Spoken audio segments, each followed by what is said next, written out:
Sudah sering saya sampaikan bahwa di tahun 2045, 70% penduduk kita ini akan ada di perkotaan. 70%. Kalau dunia di tahun 2050, 80% penduduk dunia ini akan ada di kota, di perkotaan. Apa yang akan terjadi? Beban kota akan menjadi sangat berat. Oleh sebab itu, juga sudah sering saya sampaikan, rencana kota secara detail itu harus dimiliki setiap kota di Indonesia, sehingga jangan sampai kita memiliki kota yang sekarang ini banyak terjadi di Eropa maupun di Amerika, kota-kota yang mencekam karena penganggurannya banyak, karena homeless-nya banyak, dan kita tidak ingin itu terjadi di negara kita, Indonesia. Kita ingin menjadikan semua kota itu livable, nyaman dihuni, dan juga lovable. Orang yang berkunjung ke sana senang ingin kembali berkunjung, dan orang yang tinggal di situ juga sangat mencintai kotanya karena kotanya memberikan pelayanan publik yang baik kepada masyarakatnya. Kita melihat sekarang ini sudah banyak kota-kota di negara kita itu sudah mulai macet. Mulai macet. Pak Wali Kota Balikpapan sudah macet. Sudah. Saya dengar sudah. Surabaya sudah macet. Pak Wali sudah. Sampun Pak, sudah. Bandung, Pak Wali Kota Bandung, sudah macet Bandung? Sudah. Medan, Pak Wali Kota Medan ada macet? Macet. Oh Pak Wali, macet. Semuanya sudah mulai macet. Oleh sebab itu, sekali lagi, rencana kota mengenai transportasi massal, transportasi umum itu harus disiapkan. Kalau kita bayangannya selalu subway, MRT, LRT, itu biayanya gede banget, mahal. Saya sampai apal. Waktu MRT Jakarta dibangun pertama, itu per kilometer, yang MRT yang bawah tanah itu 1,1 triliun rupiah per kilometer. 1,1 triliun rupiah per kilometer. Sekarang sudah 2,3 triliun per kilometer. Tolong tunjuk jari, kota mana yang siap membangun MRT dengan APBD-nya?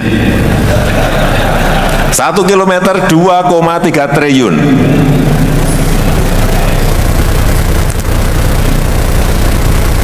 Kalau LRT yang kita bangun di Jakarta, yang kita bangun sendiri, dengan gerbong yang kita buat di Inka, itu kurang lebih 600 miliar per kilometer. Siapa yang sanggup? Ada kota yang APBD-nya sanggup? Tunjuk jari. Saya beri sepeda. Enggak ada yang mampu. Apalagi kereta cepat. Kereta cepat itu juga justru lebih murah dari yang subway. Kereta cepat itu 780 miliar per kilometernya.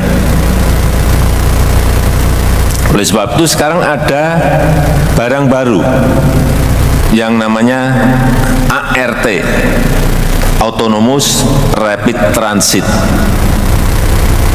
Tidak pakai rel, tapi pakai magnet. Bisa 3 gerbong, 2 gerbong, 3 gerbong, atau 1 gerbong. Nah, ini jauh lebih murah. Nanti kalau ada yang APBD-nya memiliki kemampuan, tolong berhubungan dengan Pak Menteri Perhubungan. Bisa bagi-bagi 50-50, APBD 50%, APBN 50% misalnya. Karena kalau tidak,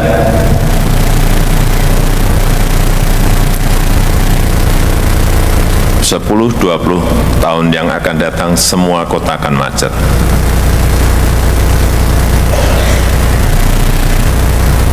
Nggak percaya, kita lihat nanti. Kalau nggak kota-kota siap dan menyiapkan diri mengenai transportasi massalnya.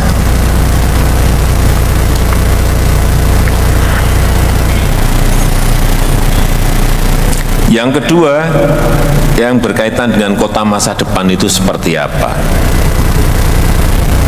Banyak di antara kita masih banyak yang keliru bahwa kota masa depan itu harus kota modern yang banyak pencakar langitnya, banyak yang high rise buildingnya.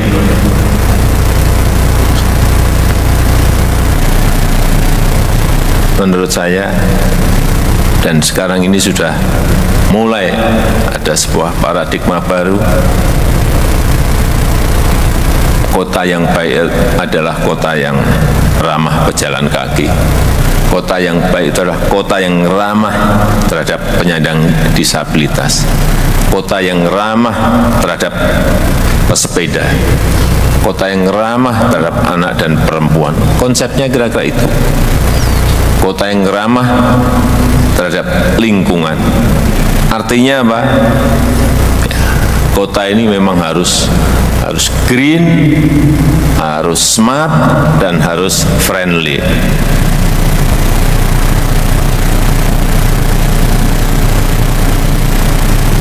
Jangan sampai membangun kota semakin banyak beton yang didirikan.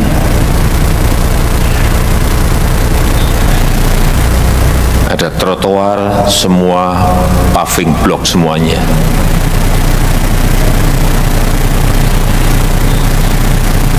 Ada mestinya sekarang ini penggunaan paving grass akan lebih baik, akan lebih hijau.